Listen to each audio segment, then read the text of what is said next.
Story 1. I, 35M, have a younger brother named Todd, 29M, who had a complicated birth and had to stay a month in the intensive care unit. Because of this, my parents have always doted on him and almost never denied him anything, even when it was to the detriment of my sister, Abby, 32F, and me. Todd soaks up all the attention and has, on more than one occasion, made himself the center of attention at either my sister's, or a cousin's special event. Because of this, Abby and I have a strained relationship with Todd and our parents. Unfortunately, Todd met and fell in love with Lucy, 24F, who announced her own pregnancy at the baby shower my mom held for Abby. When I proposed to my wife, Michelle, 30F, I just wanted to elope, but she really wanted her family to be there, so I invited my family out of obligation. While we were out, my best man, Jim, 35M, noticed a receipt from a jewelry store slip out of Todd's pocket. Jim confronted Todd about this, which led to an argument. Jim told me everything, and I told Todd that he was no longer going to be a groomsman because I knew he was going to propose at my wedding. Todd cried to our parents, which led to a blowout. In my parents' eyes, since Todd never admitted that he was going to propose to Lucy at my wedding, they felt I was unfairly judging him. I refused to back down and brought up Todd's past behavior. My parents couldn't refute this and eventually got Todd to agree not to try anything at my wedding. This wasn't enough to convince me to let him be a groomsman, but I warned him that if, as a guest, he tried anything, I would make him regret it. Fast forward to the wedding, and surprise, Todd walked over to Lucy and proposed to her during Michelle's father-daughter dance. He did it in a way that made sure everyone would notice. Cue my revenge. Jim and I had hired a woman to pretend to be Todd's other romantic partner. She cornered Todd and Lucy, claiming that she was pregnant with his child. Todd denied this, but when she called his phone, I had given her his number and tampered with Todd's phone to incriminate him. It didn't look good. Lucy threw the ring back at Todd and left in tears. When Todd saw the smile on my face, he knew that it was me behind it all. I didn't respond to a single call or text from him or my parents until after the honeymoon. Lucy has since thrown Todd's stuff out and has been denying him access to their child. Todd is furious and is demanding that I clear his name. I sent him a text saying that I had no idea what he was talking about, along with a screenshot of the wedding bill and a vague message demanding reimbursement for half of the wedding costs. Michelle knew the whole time what I was planning and gave me the green light after Todd ruined her moment with her dad, so I felt pretty good about it. But now even Abby thinks I went too far. Story 2. Okay, so just a little bit of info before I get into the story. I, 22M, work construction and run a few crews, and I'm a foreman because I've been working in this field since I started working summers when I was 14. That's legal in my state. With this being said, I have a lot of experience and get paid really well. For my job, I need a truck that can pull a lot of trailers and also get into a lot of sketchy job sites, especially in the winter, so I drive a new lifted pickup F350. Anyways, let's get into it. So about 4 months ago now, I got off work one day and just really didn't feel like making dinner, so I decided to go get myself the trusty Big Mac at McDonald's. Well, after I got my order, I was going to pull out into the parking lot to drive home, and I was looking hard over to my left to see how busy the road was before I got over there. Well, I wasn't paying great attention to what was happening in front of me, and as I was creeping forward, someone who was in front of me was stopped and not paying attention either. I ended up barely hitting his mirror and scraping his door with my front end. I immediately reversed and hopped out. I made sure the guy was okay and apologized, knowing it was my fault, and I asked him if he wanted to call the cops. Let's call him Brent. Brent says, "Nah bro, we are all good. If you just get me your insurance info, I think we can get this taken care of." I was fine with that as there was no damage done to my truck, and it's not required to call the cops for an accident if it occurs in a private parking lot. This is relevant later. We exchange info, and he seems pretty cool, so I tell him to go get the damage bid, and I'll just pay in cash so my insurance rates don't go up as long as he's okay with it. He says that's fine, and we both just leave, and I feel like a jerk. But all in all, Brent seems like a cool dude, and I just hope we can get it sorted out smoothly. About a month passes by, and I haven't heard anything from Brent or the shop I told him to go to. Honestly, I wasn't too stressed about this, because if he decided to not get it done, that's on him. Well, he called me up one day at about noon saying he can't remember my name, and he wanted to tell the guys at the shop who was the person who sent him there. I told him my name, and the guys at the shop gave him a deal. He sends me the bid for damages, and it comes out to $2,403. This was more than I imagined, but I said to get it done, and I'd take care of the bill afterward, and that was that. He hung up and said it was cool, and I went on with my day as usual. Another month goes by, and I don't hear anything until Brent calls me up while I'm at work again and says, "Hey Brotha, I talked to the shop, and they said they can't get me in for another 2 weeks or so, and they may end up charging me more if they find more damage." I say, "Okay, sounds good, just let me know, man. I hope it goes smooth for you, and I'm sorry for the inconvenience." He seems to take it well, and I'm really trying to just be a good person. He responds with, "Well, after talking to my wife, I'm okay if you just wanted to write a check for $2,500, and we can call it even." This seemed odd to me, because why the hell wouldn't someone want their vehicle repairs all paid for? I said, "Okay man, let's set a time and place to meet, and I'll get you paid." He liked the idea and ended the call by telling me he would let me know. Yet another month passes by, and I hear nothing again.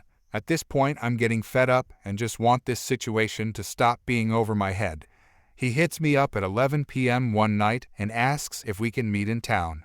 I found this kind of disrespectful because I was nearly asleep and had to be at work at 5 a.m. the next day. Either way, I said that was fine and took my $2,500 cash and wrote up a quick contract saying this payment would be accepted as payment in full for the damages, and by accepting it, it would release me from any and all liability.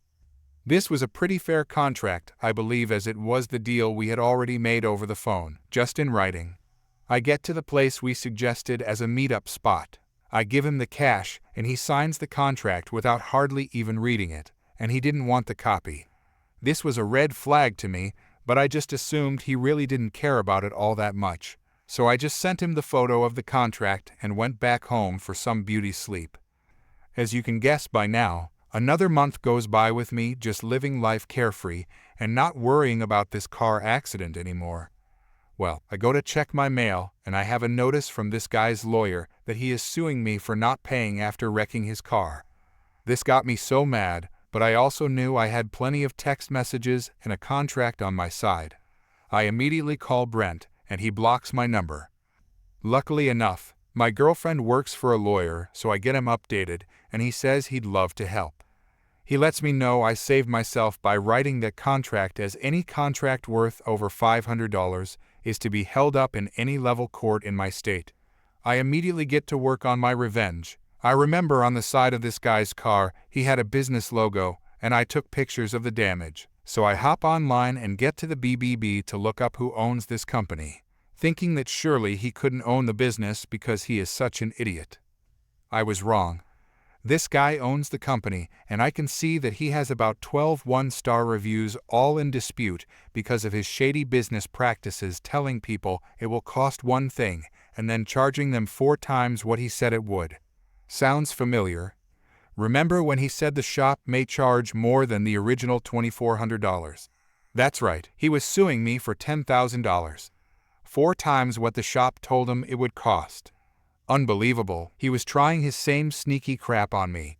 My lawyer takes note of this, and we show up to court ready for war. This guy is sleazy.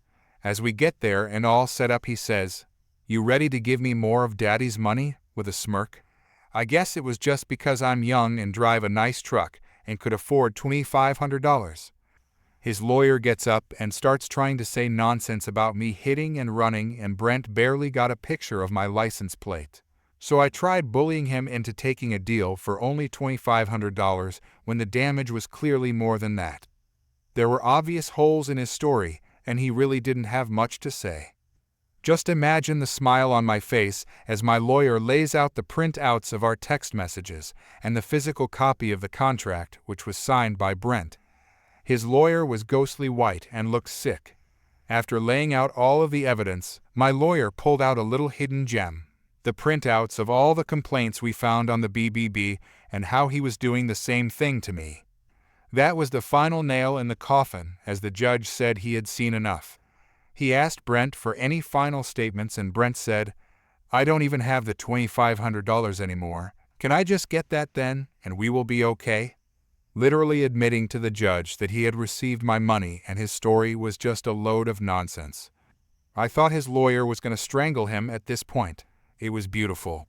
The judge ended up ruling in my favor and demanded him to pay my legal fees as well as damages and lost wages because I had to miss work to be in court.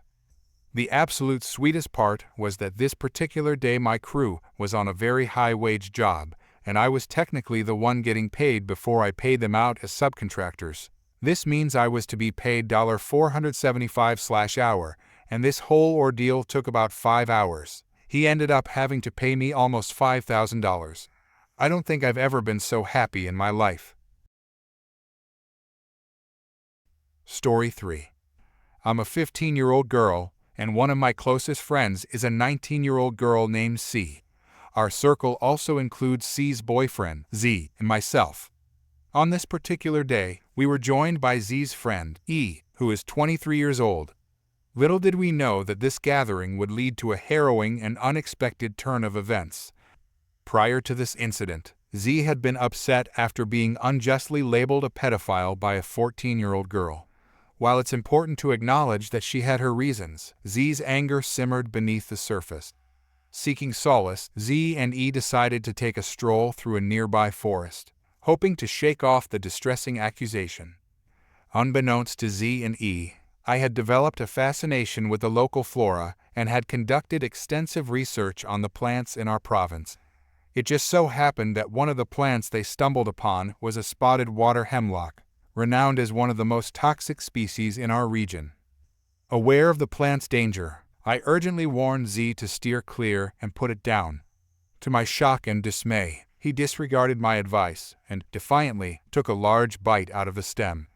Luckily, due to the plant's lifelessness, some of its toxicity had diminished, but it remained potentially fatal. Recognizing the gravity of the situation, I immediately dialed for an ambulance, realizing that Z's life was at stake. Throughout the night, I stood by Z's side in the hospital, forsaking my own responsibilities, including a missed job opportunity. Z insisted that I remain with him, and despite harboring reservations about his character, I chose to prioritize his well-being. It was an arduous and worrying experience, with the hours ticking away from 6 p.m. to 11:30 p.m., but his life took precedence. My apprehension towards Z stemmed not only from his aggressive nature, but also from his previous questionable interactions with minors. This unfortunate incident had only further fueled my doubts and unease about his behavior. Now, a month and a half has passed since that fateful night. Just 3 days ago, while spending time with C and Z once again, Z revealed that his parents were demanding that I cover the expenses for the ambulance. I vehemently refused, stating that I would not shoulder the financial burden of saving their son's life. Personally, I firmly believe that Z should bear the responsibility of the ambulance bill.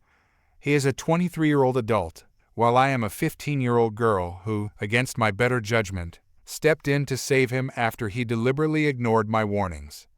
As far as I know, Z's parents are persistently pursuing me to settle the bill, but unless a court determines me liable, I am resolved to dismiss their unreasonable demands. Their relentless pursuit has only served to further strain an already tenuous relationship. Story 4. So it all started on Sunday, May 26th. I was flying back home from Texas, where I was at my girlfriend's sister's wedding. We had a layover in Vegas before our 1-hour flight back to Sacramento. I landed in Vegas and I got reception, and that's when my roommates called me and told me how the door to our backyard gate was busted open and my beautiful husky wolf mix was missing. That dog is everything to me. She is 3 years old now, and I've had her since she was 2 months old. She's been with me through all my breakups, my layoffs, and my evictions. She was my only friend when all my other friends believed the rumors my ex said about me. Anyway, she is gone, and I get home to start doing the usual, putting up flyers offering a reward and notifying every shelter, vet, and her chip company of her disappearance. I put notices on every lost and found page, and suddenly it starts to go viral on Facebook. A lot of people really wanted to help me find my dog, and I had eyes everywhere. I woke up one day to a Craigslist ad with a picture of an unknown girl hugging my dog with the ad titled "Found Husky" sent to me by a friend of mine, so I contacted the ad maker. The lady was nice and explained how she didn't find my dog, but a friend of hers on Instagram found her. She looked at her posted pictures there, and she found her bragging about how the universe brought me this beautiful dog. The lady sent me screenshots of this girl's Instagram and all the pictures she posted of my dog.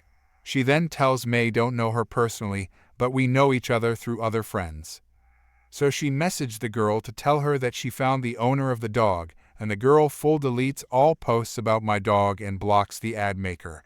So I think, alright, this has already gone viral, so game on. I get all the people who have been searching, including my detective aunt, and we make a hunt.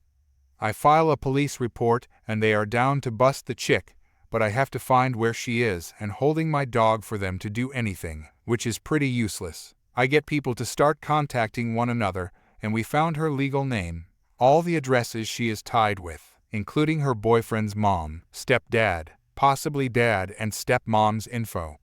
We even found 2 warrants for her arrest. She was charged with petty theft, hit and run involving property damage, lying to a peace officer, and possession of contraband. After I found that info, including her being an escort, which is illegal where I'm from, we had her. I dug up all her info, including emails and phone numbers with her escort phone number. So I call this woman to confront her, and she starts yelling at me about how I'm harassing and threatening her. This is the first time I've ever talked to the woman, and how she was going to press charges on me. She then said she brought my dog to a shelter. She also told me which shelter 2 days prior. I confirmed that wasn't true. Meanwhile, I'm showing all the proof I have that this dog is mine, and she still refuses to give her back by saying, "I'm afraid to give the dog back because the owner is threatening me," which I never did and have proof of that. Turns out, the girl that stole my dog was with another girl when they found my dog, and boy does the plot thicken. They are both escorts, so the girl that stole my dog, let's call her Blonde Thief, and we will call the girl she was with the red-haired thief. Blonde Thief left for San Francisco to work. After she came back, both of them fought about something which ended up with the red-haired thief beating the blonde-haired thief, and that involved the cops, a public police report, and the red-haired thief was taken by the police. Now that there's a public record, I looked up the incident, but sadly there was no house address when I looked it up, but the red-haired thief contacted me and told me the blonde-haired thief took my dog to her dad's house. So I got into my detective mode and looked up who her dad is. I got his legal name, Facebook, and phone number. I get a car with a beefy friend of mine and drive 1 hour to Valley Springs to where her dad lives. We pull up to the property, and there is my dog running up to the fence to greet me. I open the gate, and she tackles me. I put her in the car and called the cops. They arrive and do their hardest to get him to answer the door. They then take my statement, and I explain everything down to each fine detail, including the escort in question having a record. They said they will be arresting him and his daughter too after they find her whereabouts. I will also be pressing charges for animal endangerment and grand theft. She will also be adding a 3rd warrant on her record. So glad it's over, and my dog is so happy to see me again every day. The next day I got a message from my friend, and it turns out the thief sent her a message on Instagram about contacting the police over me harassing her. My friend then commented, "You do realize the owner came to your dad's house and took the dog back while the police watched it happen, right? The owner told the police they're pressing charges on you, and they are coming for you. Enjoy jail." Story 5. Buckle up, because this story is quite a doozy that spans nearly 4 years. Some backstory that's relevant to the story. In December of 2020, my father agreed to place his mother into a nursing home to protect his sister, my aunt, from an elder abuse investigation and to prevent my grandmother from being moved into state care. Due to my aunt's negligence, my grandmother had been hospitalized 3 times within 2 months. Once for a severe urinary tract infection, another time for an infected wound because my aunt had secured my grandmother's diaper with duct tape, and the final time due to second-degree burns after my aunt left a heating pad on my grandmother's back overnight. Ironically, in October 2021, my aunt would end up in a nursing home herself, after she burned herself with a heating pad and failed to seek medical treatment until the burn was badly infected. In January 2022, my grandmother passed away at the age of 94. In my grandparents' will, they split their estate evenly between their 2 children. However, since neither my father nor my aunt was on the deed to my grandparents' house, it was signed over to a probate lawyer tasked with selling the property. When my father started going through his mother's affairs in February 2022, he discovered that the state was on the verge of seizing the house. The only bills my aunt had bothered to pay were the electric and cable bills, and she hadn't paid property taxes since December 2020. My father also found out that there were 2 massive liens on the house, totaling almost $200,000. One lien was from the nursing home my grandmother had stayed in because my aunt hadn't paid them, and the other was because my aunt convinced my grandmother to take out a home equity loan so she could buy a car. Initially, she was only supposed to take what she needed for the car, roughly $6,000. However, my aunt went behind my grandmother's back and ended up taking the full $100,000 the bank offered them. My aunt had co-signed for the loan, so she was authorized to take the full amount. She also never made any of the monthly payments on the loan because she legitimately thought loans were just free money from the bank with no strings attached. My aunt never told anyone what she did with the remaining $94,000, but the rest of the family suspects she gambled it away at local casinos. My aunt was also given full access to my grandmother's bank account, which she almost completely drained before my grandmother passed away. This meant that my father had to pay any outstanding bills out of his own pocket, though he was eventually reimbursed by the lawyer. At some point between late January 2022 and March 2022, in an attempt to buy herself time to recover enough to leave the nursing home, and thinking that the house couldn't be sold if someone was living in it, my aunt convinced one of her friends to move into my grandmother's vacant house, unbeknownst to my father and the lawyer. As you can imagine, things got messy when my father found out. Initially, my aunt told my father that the man was there to take care of her 2 cats, but even after my aunt was court-ordered to sign her 2 cats over to my father due to neglect and abuse, the man refused to leave. Both cats have since been treated, rehomed, and are doing well. We eventually discovered that he had broken his lease, moved out of his apartment, and had nowhere else to go except to his and my aunt's daughter's house, who adamantly refused to let her father move in with her. Around April, my parents started deep cleaning the disgustingly dirty house with the man still living there, and he did everything in his power to obstruct my parents' efforts. He would call up claiming he was sick with COVID, which my parents almost always called his bluff on since he was physically disabled and never left the house, nor had anyone but my parents visit. One day, he told my mother, "Well, Sharon, my aunt said we'd be able to live here forever, and that your husband didn't have the guts to kick me out."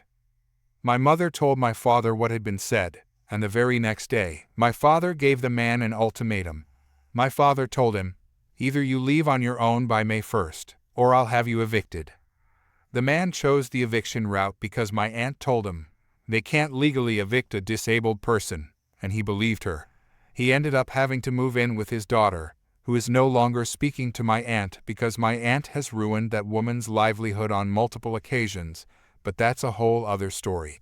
However, before he left the house, following my aunt's orders, he stole several valuable pieces of jewelry, including a box of rings that had been willed to her cousins. We were able to recover the stolen jewelry in late 2023 after the probate lawyer had to send the police to retrieve it, which is another complicated story in itself. Because of the whole squatter incident, We missed a massive housing boom where houses were selling for significantly more than what they were worth. The house was put on the market during a slump and sold for almost $150,000 less than its true value. This also led to another lengthy legal battle with my aunt because she refused to sell or dispose of any of her furniture in another attempt to buy enough time to leave the nursing home until she was court-ordered to do so. Given what the house sold for, and after deducting the lien from the home equity loan, the lien the nursing home placed on the house had been dismissed by a judge. My father ended up with just under $60,000, while my aunt received just under $50,000. My aunt received less because the probate lawyer charged her more than he charged my father due to her being the one who had prolonged the process. Around that time, my aunt was deemed unfit to make decisions for herself by a judge and several of her doctors, and she ended up signing her half of the inheritance over to my father to avoid losing it to the nursing home she was in. My aunt passed away on August 1st at the age of 68 from multi-organ failure caused by years of heavy smoking, ignoring her diabetes, and refusing to consent to surgery that would have likely saved her life. We didn't hold a funeral for her. We simply had her cremated, and her ashes, along with pictures and other personal belongings, were given to her older daughter. My aunt's younger daughter tried to sue my father for the remainder of her mother's inheritance, but the suit was quickly dropped since the money my aunt had inherited after her mother's death had already been signed over to my father. Therefore, my aunt's daughter had no claim to it. Our one saving grace in this entire fiasco was that my aunt was in a nursing home throughout the process. Otherwise, it would have been significantly messier. There's a lot I didn't cover for the sake of not writing a near-literal novel, but I'll gladly elaborate on anything I can. Story 6.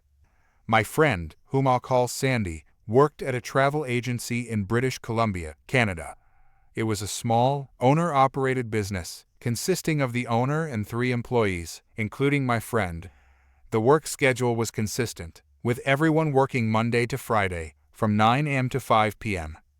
One of Sandy's co-workers, an older woman in her early to mid-60s whom I'll call Jane, had been a long-time nuisance employee. Among other questionable behaviors, Jane was always finding ways to take time off beyond her official paid vacation time.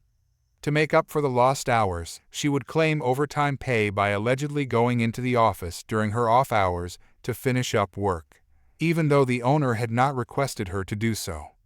Despite being caught in her lies on several occasions and receiving warnings about claiming unsanctioned overtime, the owner of the travel agency was hesitant to officially reprimand Jane or terminate her employment.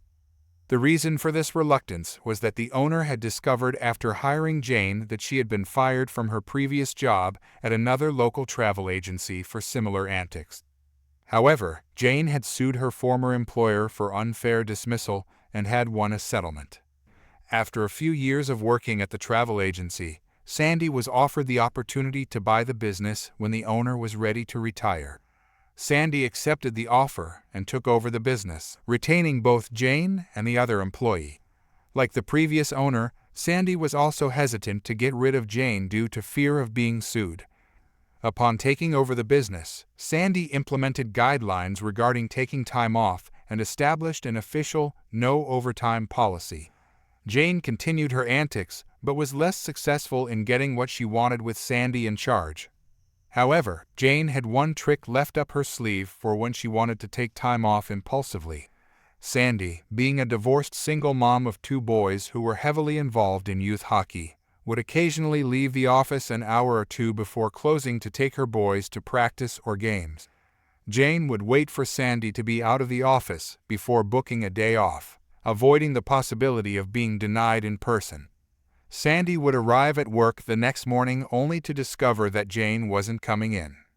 Although this happened multiple times, Sandy usually let it slide since the no overtime policy meant Jane could no longer claim to come into work on weekends or after hours to make up for the day off.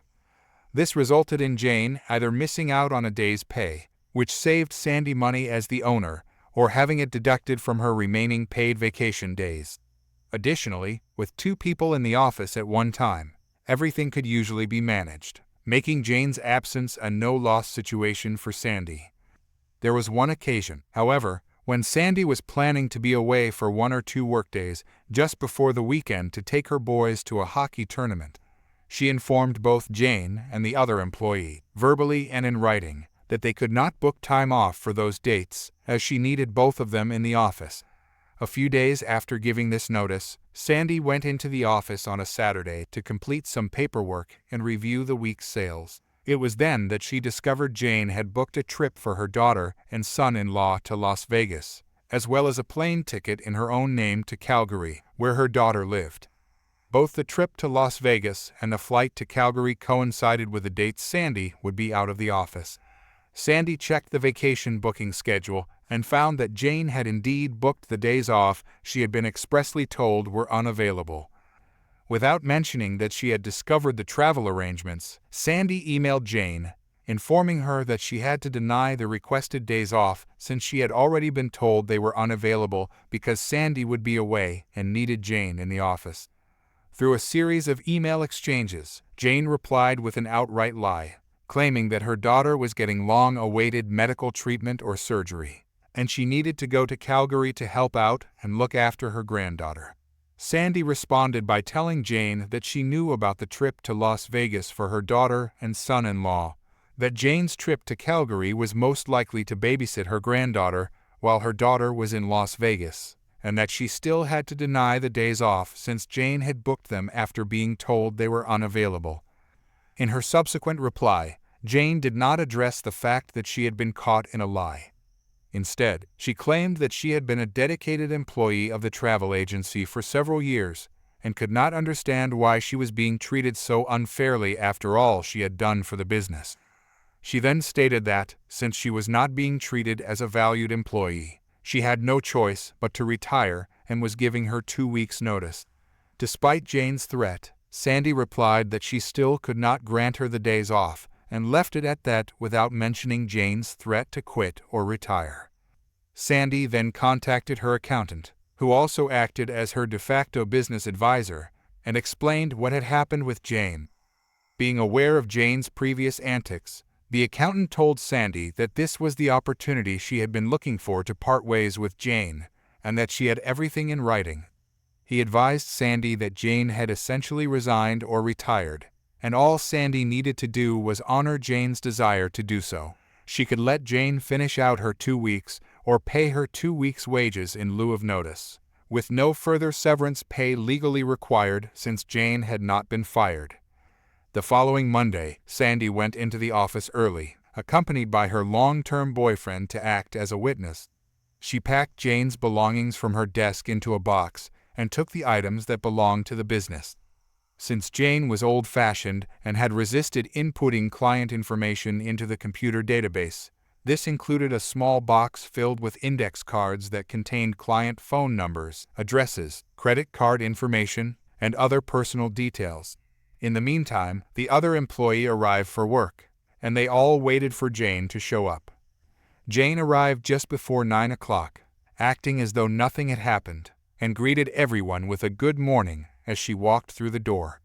However, she appeared slightly taken aback when she noticed Sandy's boyfriend seated in the far corner of the office. At this point, Jane was halfway to her desk when Sandy informed her that there was no need to go any further and that she had accepted Jane's notification of retirement. Sandy then handed Jane a check compensating her for the hours she had worked in the current pay period, as well as 2 weeks' wages in lieu of her finishing out her final 2 weeks before her retirement. Jane was dumbfounded and went into panic mode, exclaiming, "But I didn't retire. I'm not ready to retire." Sandy responded that Jane had indeed retired, given her notice, and that Sandy had proof of it in writing. Jane could only continue repeating, "But I didn't retire. I'm not ready to retire," while unsuccessfully attempting to gain the support of the other employee, who refused to come to her defense. Sandy then pointed to the box containing Jane's belongings, wished her a happy retirement, and told her to leave the office. Jane quickly rifled through the box and noticed that the small box containing the index cards with client information was not there. She insisted that Sandy return it to her, but Sandy refused, explaining that it was property of the business, contained personal client information, and that she would be violating Canadian privacy laws if she allowed Jane to take it. Jane's shock turned to obstinance, and she refused to leave without the box. Both the other employee and Sandy's boyfriend began telling Jane to leave. Sandy then informed Jane that if she didn't leave, they would have to call the Royal Canadian Mounted Police, at which point Sandy's boyfriend dialed 911 to inform the dispatcher of a disgruntled former employee at the travel agency who was refusing to leave the premises. Within a few minutes, 2 police officers arrived, and Jane immediately ran to the door, ranting about being fired and the missing box of client information. To de-escalate the situation, one officer told Jane to come outside and explain her side of the story. The other officer stayed in the office to hear Sandy's side of the story and agreed that Jane was not legally entitled to the box of client information. The officer who had spoken to Jane then re-entered the business and told Jane to wait outside. He explained that Jane was insisting Sandy was holding on to her personal belongings, namely a box of important information. Sandy and the officer who had spoken to her explained the contents of the box to the other officer, who also agreed that it was not Jane's property. The officers then took the larger box of Jane's personal belongings outside to her and told her she needed to go home. To add to Jane's frustration, the next day, Sandy put up a large sign in the window of the business congratulating Jane on her retirement and even placed a small announcement in the local newspaper doing the same. The final touch was when Sandy, while filling out the necessary government forms for when an employee quits, gets fired, or retires, made sure to check the box labeled "retired" as the reason for Jane no longer being employed. By doing so, Jane became ineligible to collect unemployment insurance benefits.